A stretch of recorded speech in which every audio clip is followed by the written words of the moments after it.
Well, now let's begin to, I think, put a really nice finishing touch and some reality to the theories of the strategies we've been talking about. When Porter first came up with this idea of the strategies, he said you cannot mix cost leadership and differentiation. They won't go together. Why not? Well, I alluded to this earlier because sometimes the cultures are just so different, you can't do them both. Like I said, Walmart for a while tried to move upscale in their clothing, and it never worked for them because they had a company that was based on basically low price marketing, and they never quite figured out how to do the displays, how to make the store layout work for higher end clothing. They never had the right relationships with the providers. They couldn't bring the designers on board because it just didn't fit with a company whose headquarter has worn out carpet with duct tape on it, and who, when they send managers traveling, if they're the same gender, make them stay two to a room. It just didn't mix. However, I think it's wrong to say you're either fish or you're fowl and the twain shall never meet. In reality, I think companies mix this all the time. Indeed, I'm going to suggest to you that probably most companies that are successful have some elements working both ways. And I'll illustrate this with one of my personal favorite companies, Land's End. I'm a long time Land's End customer, probably 20 years with Land's End. And here's what Land's End does for me. If you don't know Land's End, when I was with them 20 years ago, they were a catalog-based company. Now they have websites. And actually, they were bought several years ago by the same holding company that owns Kmart and Sears. And I live in fear that combination is going to wreck Land's End. But here's the value they generated for me. You know, I've got monkey arms. And so if I get a shirt that fits me in the neck, it's guaranteed to never fit me in the shirt when I go to the department stores. Even when I pay a pretty good price for a shirt, it doesn't fit. And then I found Land's End where I can order whatever size sleeve that I need to make it work, and it's just there all the time. And then Land's End had this other benefit for me beyond clothes that fit. I'm a man, I don't really like to shop, and so I can go online now, before I could do it by a catalog, and get my shopping done like that. Those are two important pieces of customer value for a man. So these are points of differentiation. Clothes that I can get to fit me. They're not custom tailored, but they work for me. And I don't have to go to the store to make it happen. Those were points of differentiation.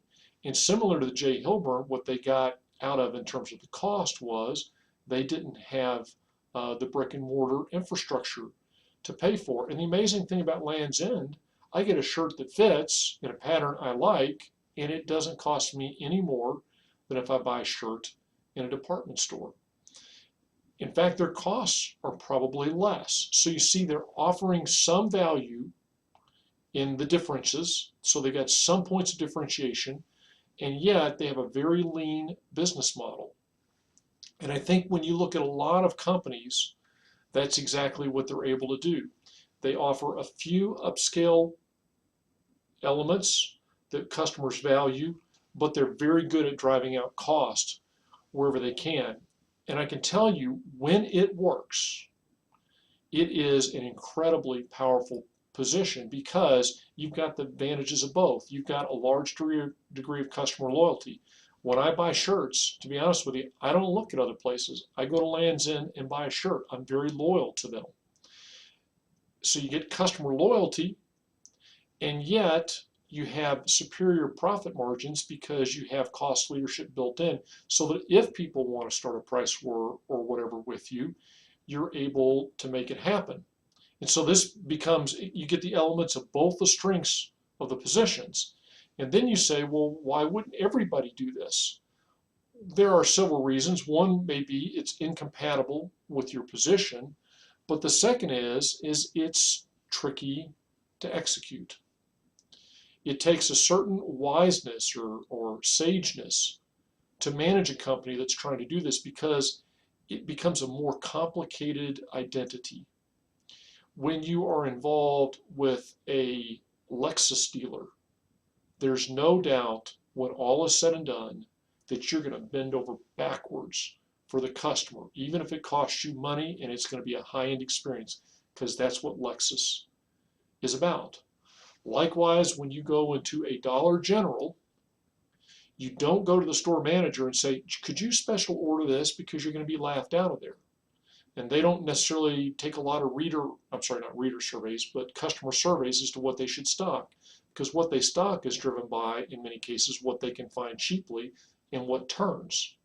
So those companies have natural homes to go to.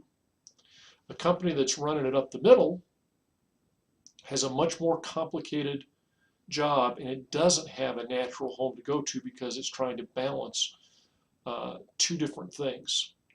When done well, very profitable, and I'll show you this very briefly on the next slide. When not done well, then Porter says aptly that you are stuck in the middle and that you mean nothing to everybody. And you can see Sears really is in that situation. J.C. Penney had fought its way out of that situation and may be falling back into that situation. Right now, Dell seems to be in that situation. The customization that they offered, people don't value anymore. And so their delivery model just wasn't generating the value it once did. They lost some, but it carried some costs, some legacy costs, and right now they don't seem to mean anything to anybody. HP is in the same boat. So it's a balancing act, and that makes it trickier.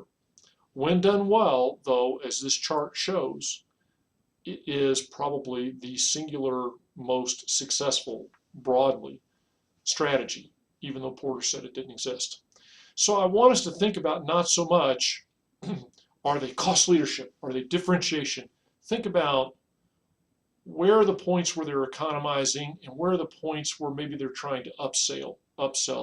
And we're going to discuss this in class with a couple of diamond jewelry companies, and we're going to see how they're doing various things. A little bit's a different position, but you also can see how they're trying to do some cost leadership and also, work in some points of differentiation. The internet.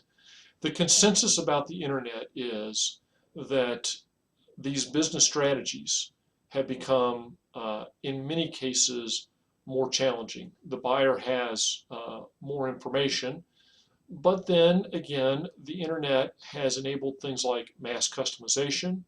It has made it easier to tap into niche markets. So there's pros and cons. The general consensus, though, is that these sustained competitive advantages are harder to achieve.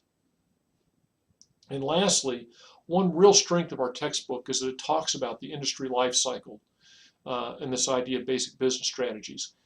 But let's take the conversation from the undergraduate level and move it up to the MBA level. The textbook presents it very appropriately for an undergraduate level discussion. It's kind of this inevitable early in the life cycle. It's about differentiation, and then it becomes all about cost leadership. What you need to see, though, is that companies work very hard, or should work very hard, at trying to break out of the commoditization of this stuff in the later years. A company that has done it well in the past, is still working at it with a little bit less success perhaps, is Procter & Gamble. Now let's face it, where do we think we are in the industry life cycle of laundry detergent? I would say we're pretty far down the pike. I'd say that's a very mature industry, and yet you see them trying to inject ways to establish differentiation. Some of the things they're trying to do with the various Tide and how they do various upscale innovative things, even if it's just packaging or the like. They're always trying to make Tide stand out because they charge a premium price for Tide, so they need to make it to give it some measure of differentiation. And these are typically the companies that do this. They're hard to pull up a lot of examples because the ones that do it successfully innovate in a market after it's become a little bit smaller because it's in a decline, but yet they blow up the business model and find a way to be incredibly profitable, if only because they're the last people standing in the business. So what I want you to walk away with is that this relationship between business strategies and where you are in the life cycle is not fixed. You can, in fact, try to do some things to break out of the focus on it's just a commodity, it's all about cost leadership in the later years in the life cycle.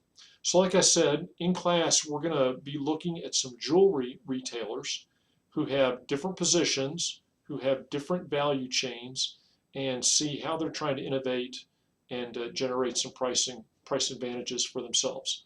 Look forward to talking to you then.